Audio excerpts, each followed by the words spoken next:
Hvala Jezus in Marija, spoštovane gledalke, cenjeni gledalci. Lepo pozdravljeni še zopet v eni domači oddaji Pot poti.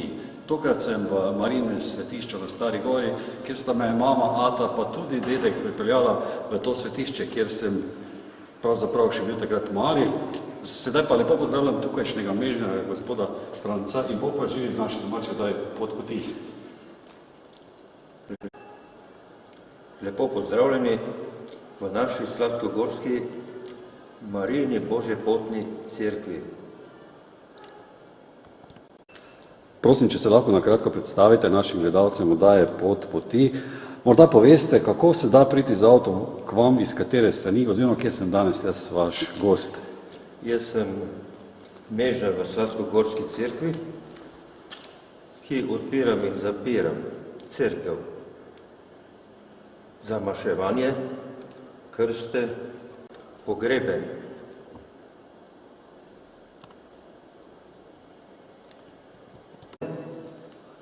Jim razlagam o tej cerkvi,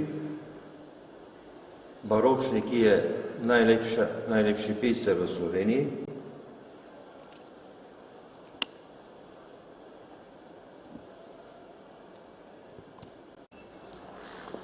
Na Sladkogoru v to Marijino Božjo potno cerkev se da priti iz več krajev.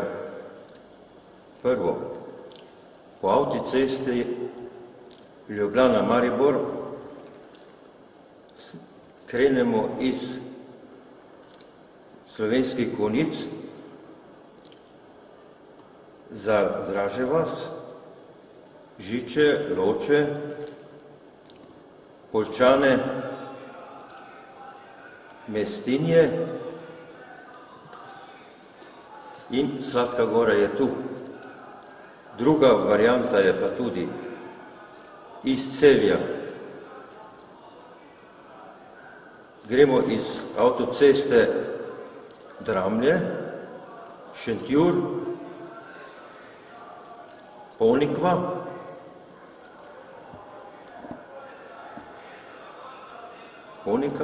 Bobovo in Sladka Gora je tu, če smo z avtomobilom. Z avtobusom moramo pa iti okrog na Šmarje. Tretja, če gremo iz Maribora ali iz Prekmurja, krenemo iz Slovenske Bistrice z avtoceste proti Poljčanam in iz Poljčan proti Rogaški Slatini. Tukaj pa zopet gremo na Mestinje in Sladka Gora. Rogatca, Rogatec, potem pridemo tudi do križišča Sladke Gore in Sladko Goro že vidimo. Lahko pa tudi pridemo iz Rogaške Slatine, zopet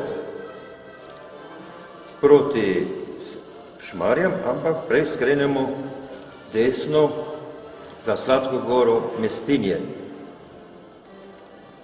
In Sladka Gora je tukaj. Še vedno smo oddaji Pot poti, smo v župniji Sladka Gora, z nami je tukajšnji upravitelj, duhovnik Tadej Linasi, pa ga bomo prosili, da nam predstavi utripe župnije Sladka Gora, kam je tudi poromal z svojo mamo Blaženje Anton Martin Slomšek. Ja, župnija Sladka Gora je ena taka lepa, prijetna, dobra župnija, ki pa žal zaradi pomanjkanja duhovnikov v letošnjem letu ostala brez rednega župnika. Tako sem poleg župnije Šmarje pri Jelšah prevzel skrb tudi za to župnijo. Že kot bogoslovec sem kdaj prišel na ta kraj, to župnijo, in se mi zdi tako lepa, tako idilična, z vso pokrajino naravo, ki obdaja, zlasti pa s tem središčem Sladke Gore, svetiščem Sladkogorske Matere Božje. Človek stopi v cerkev samo o vsej tej lepoti, ki jo je ustvarila človeška roka, od poslikav do oltarjev, nekako človek začuti to Božjo veličino.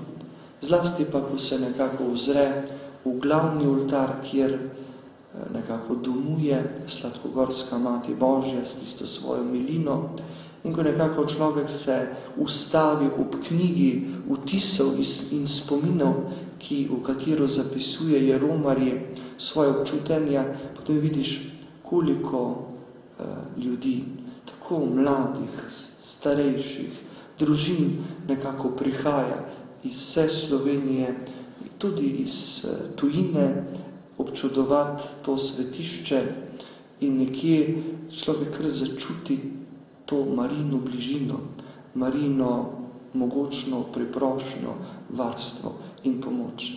Predvsem je pa, bi lahko rekli, danes ta župnija številčno precejšnja, kar 1600 ljudi nekako ima, kar pa se mi zdi zelo nekako še pomembno je pa to, da je v tej cerkvi bil kot otrok skupaj s svojo mamo tudi naš blaženi škof Anton Martin Slomšek. In zanimivo, ko Slomšek in njegovi življenjepisci opisujejo tisti obisk, tisto romanje, ker to so take zanimiva, kako bi rekel, točke romarske, še danes se nekako držijo.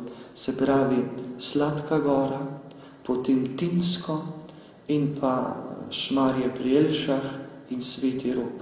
Tako sta tudi Slomšek in mama njegova poromala vse te 3 postojanke tukaj v tem delu. In sicer nekako sta od očeta iskala dovoljenje, če tako rečem. In je oče rekel, ja, pojdita, Tonček je pa naročil, ti pa glej, kako kaj pri kakem kmetu, gospodarju, kmetujejo, da se boš naučil, ker mu je dal vedeti, da ga nekako vidi kot svojega naslednika. In ko sta šla od doma, je nekako mama rekla svojemu sinu Tončeku, da gresta k Materi Božji na Sladko Goro, da gresta na romarsko pot, da bi nekako molila za njegov duhovniški poklic. In ko sta prišla nekje blizu Sladke Gore, ko se prvič vidi cerkev, sta pokleknila in molila. In nekako potem rečemo, ali pa lahko iz tega razberemo, da je nekako si Slomšek skupaj z mamo nekako izprosil, izmolil duhovniški poklic, tudi na tej poti, ko se je ustavil na Sladki Gori. In na to smo še posebej ponosni, nekako čutimo, da Slomšek živi z nami in mi z njim. Zahvaljujem se vam za pogovor in želim vse dobro. Hvala. Prosim vas, če nam predstavite župnijo Sladka Gora skozi zgodovino. Sladka Gora je bila v prejšnji časni zgodovini podružnica, ker je Lemberg bil fara. Zakaj je bila tam fara? Ker tam so imeli besedo celjski grofe in tudi je bil en grad in pa tudi Rotovž, sodišče.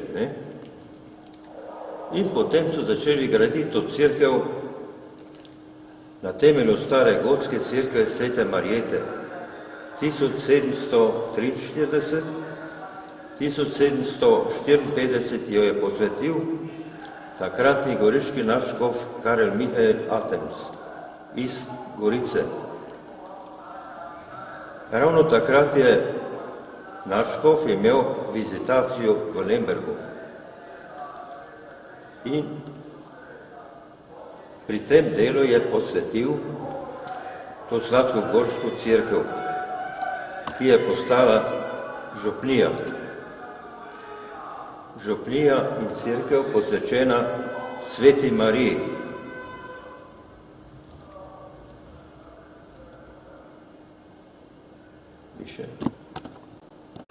Sedaj smo pred glavnem oltarju v Marijinem svetišču na Sladki Gori, pa morda kakšno besedo še o njem.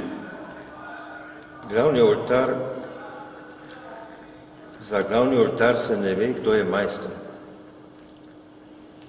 Glavni oltar, na katerem je čisto na vrhu Bog Oče, ki drži zemljo v rokah. Potem izpod nje je Sveta Marija, kateri je danes ta cerkev posvečena. In izpod Svete Marije je Sveta Marijeta Antiohijska, ki je bila zavetnica prejšnje gotske cerkve Svete Marijete.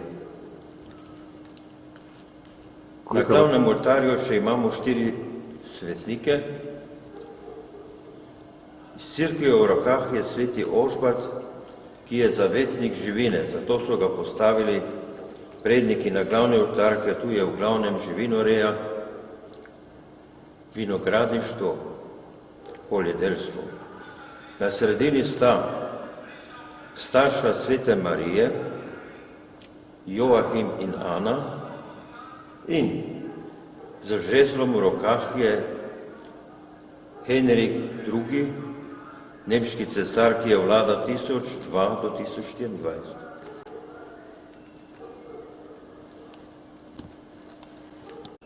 Stranski oltarji, ta prva 2 od glavnega oltarja, to so delo Ferdinanda Gala iz Celja. Svetniki na tem oltarju so sveti Peter apostol s ključi v rokah, notri je sveti Andrej in pa Pavel Poščavnik z mečem, na vrhu gor je pa Janez Nepomuk. Dole je pa slika svetega Jožefa z Jezusom.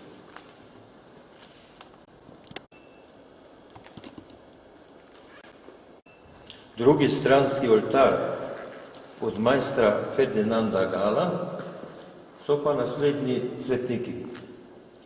Sveta Polonija z klešči v rokah, notri je sveta Jederta in sveta Lucija, na vrhu je pa sveta Apolonija, ki je zavetnica rodarjev.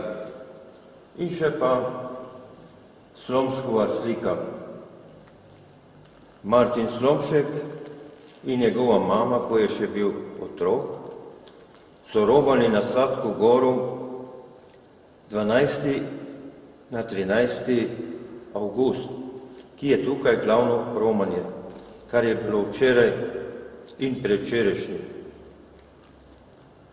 Če še samo gledalce oddaje Pot poti povabijo na krščanski strežnik RKC, kjer se lahko tudi oddajo o Antonu Martinu Blaženemu Slomško pogledajo in tudi Aponiko in še Vuzenico in še nekatere oddaje. Anton Martin Slomšek, ko je še bil otrok, in mama so romali peš tukaj na Sladko goru in mama je tu prosila Marijo, da bi oče dal sina v šole, ker je bil nadarjen. Ker oče je hotel, da bi Tonček bil doma na kmetiji. In če bi bilo po očetovem, bi Slovenija ne imela svetnika in predstavitev skofovskega sedeža Sant Andraža v Maribor, ampak on bi zredil mogoč na domačiji kakšno žival z rogovi.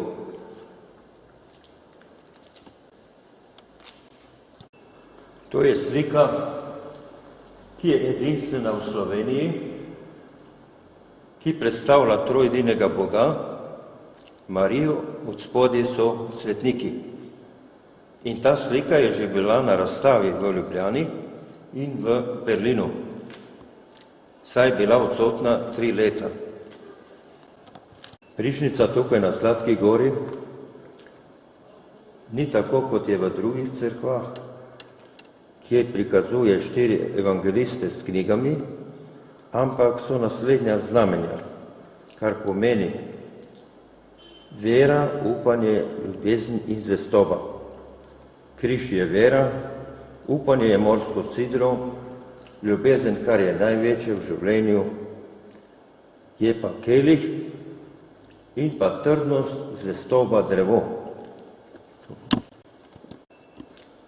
Stranski oltar naslednji, ki sta dva, je pa delo Janeza Mersija. In na tem oltarju proti zahodu so naslednji svetniki. Sveti Frančišek Asiški, ki se je rodil 1182 in umrl 3. oktobra 1226 iz Asisija. On je ustanovitelj frančiškanov. Naslednji je sveti Vincenci v oknu in pa Pavel Puščavnik. Gor je pa sveti Anton Padovanski iz Lizbone, Portugalske. On se je pa rodil 1190 do 95 in umrl 1231. 13. junija. Moram reči, da sveti Frančišek in sveti Anton Padovanski sta bila velika prijatelja, ker Anton Padovanski je bil veliki predigar. Sveti apostol Peter je pa na moški spovednici in poleg njega je tudi petelin, ker Jezus mu je rekel, ko bo petelin dvakrat zapel, me boš trikrat zatajil. Naslednji oltar na vzhodni strani so pa svetniki. Sveti Janez Krstnik, ki je krstil Jezusa v Jordanu pri 30 letih. V oknu je sveti Pellegrino s križanim in pa sveti Hieronymus, ki je zelo pomemben, ker je prevedel Sveto pismo iz hebrejskega v latinsko. On se je rodil nekje v Istri, v Sindromu, Dalmaciji. In pa na vrhu gor je sveti Jožef z detetom. Na ženski strani je spovednica, nad katero je sveta Magdalena grešnica, ki se je potem spokorila. Orgle zapisuje, da je v enih virih, da je Janeček majster, v drugih pa, da je Jožef Štravp in pa tisti kipi na fasadi severno. Na sredini kora na steni, nad tem obokom, je slika Janeza Mikeca, ki kleči v Gracu, ali drugi vir omenja Dunaj in prosi za gradbeno dovoljenje od guvernerja, ki ga ima že pri kolenih. Na drugi strani od Mikeca desno je pa portret Franca Jelovška, ki je to cerkev naslikal v 2 letih, od 1752 do 54 do posvetitve. Treba ga je omeniti. On se je rodil 4. oktobra 1700 v Mengšu, severovzhodno od Ljubljane. Umrl pa je 31. maja 1764.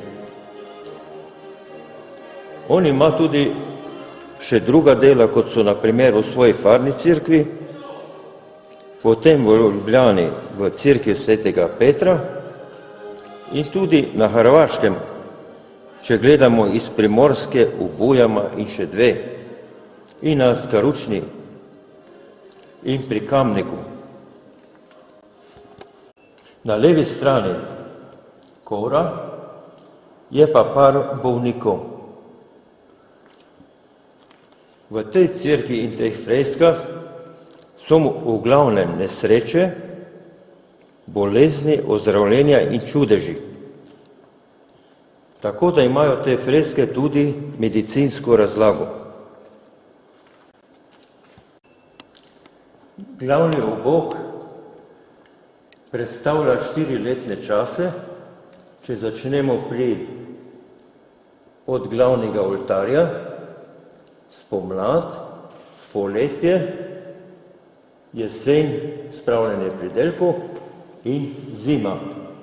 Ali pa oznanjenje Marijinu, darovanje, Jezusovo rojstvo. Te 3 kralje, ki darujejo darila. Na drugi strani je pa smrt Marije, ki je bila vzeta v nebo z dušo in telesom.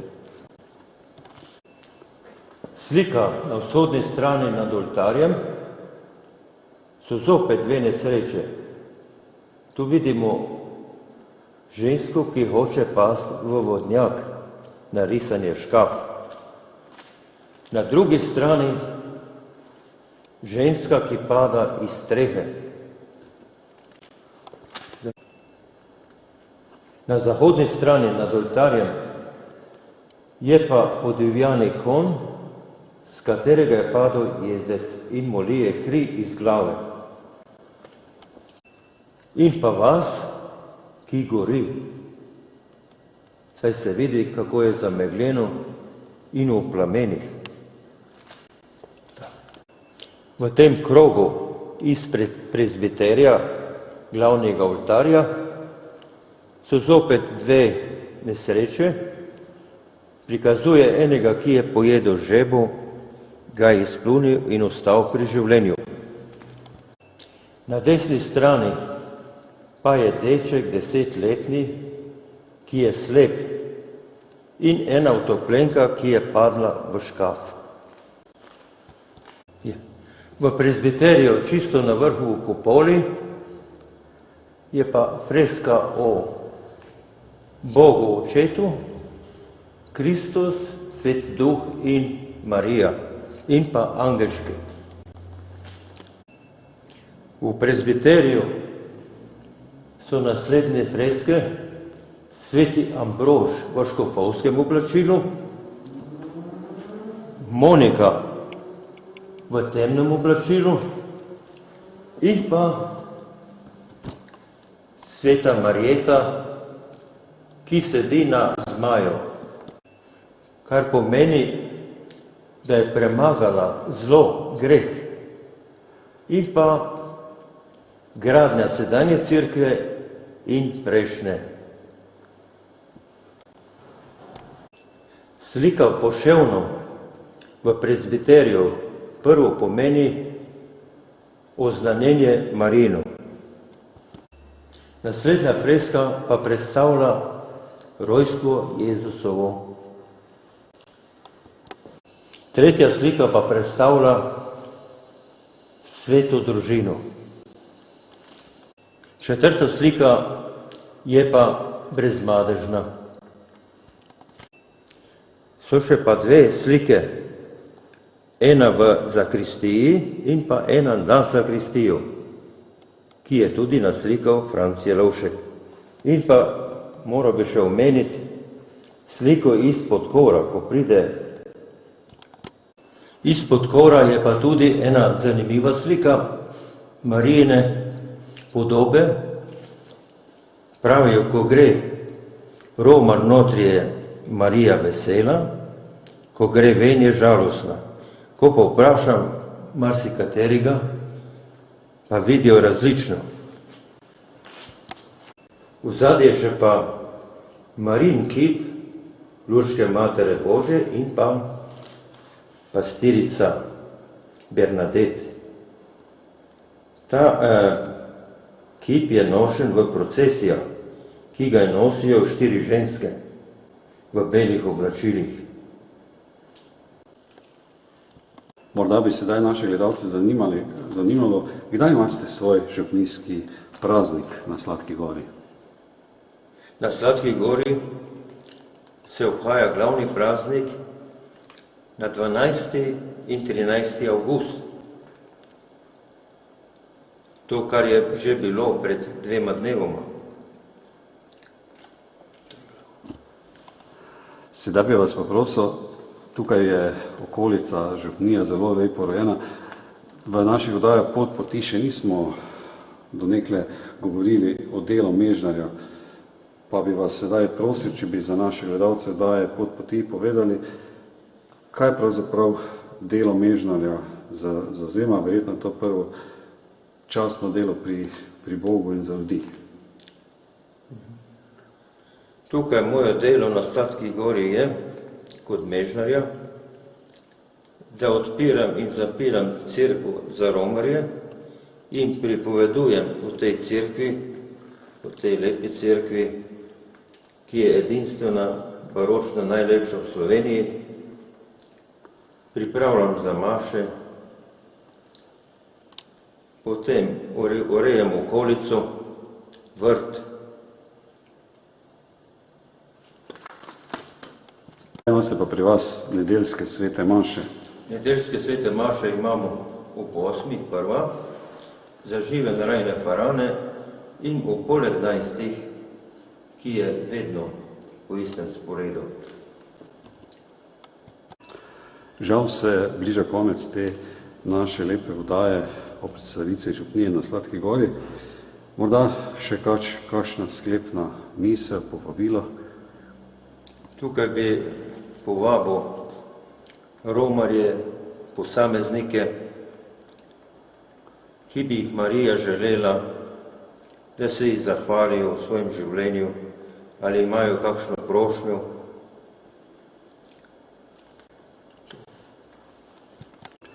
Gospod Franc, pokloni za pogovor, za lepe plemenite misli, besede in naj vam bo Bog bogat plačnik v večnosti, kar naredite dobrega za tega malega človeka. Hvala lepa. Enako hvala. Spoštovane gledalke, spoštovani gledalci, vas pa lepo pozdravljam z starim krščanskim pozdravom.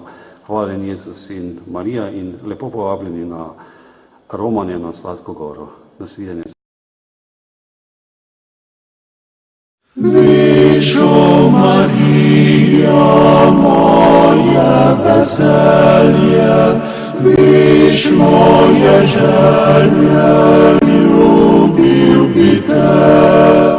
Zmiraj pri tebi, hotel bi stati, ljubljena mati, spomni se me. Zmiraj pri tebi, hotel bi stati, ljubljena mati, spomni se me. Kaj pa ti hočeš, moja kraljica, sladka devica, da ti podam? Drugega nimam, srce mi v zemlji, zna, da mi vse mi tebi ga dam. Drugega nimam, srce mi v zemlji, zna, da mi vse mi tebi ga dam.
pridi po nas.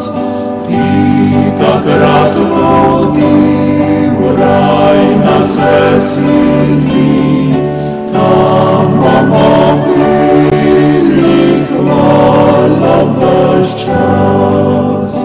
Ti takrat vodi v raj nas veseli, tam bomo peli hvala ves čas.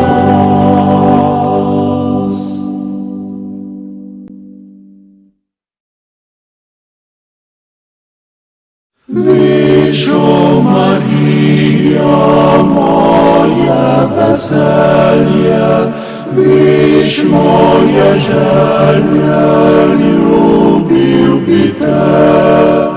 Zmiraj pri tebi, hotel bi stati, ljubljena mati, spomni se me.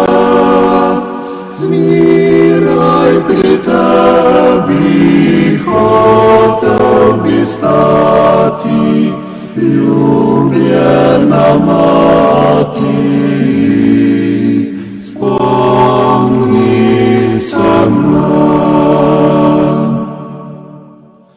Kaj pa ti hočeš, moja kraljica, sladka devica, da ti podam? Drugega nimam, srce mi v zemlji, zna, da mi vse mi tebi ga dam. Drugega nimam, srce mi v zemlji, zna, da mi vse mi tebi ga dam.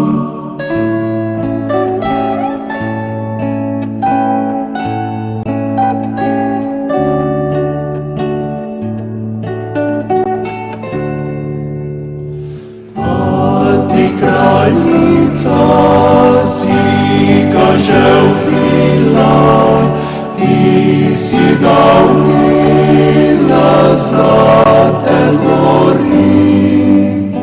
Mati preblaga, ti ga ohrani, hudega brani, reši ga ti.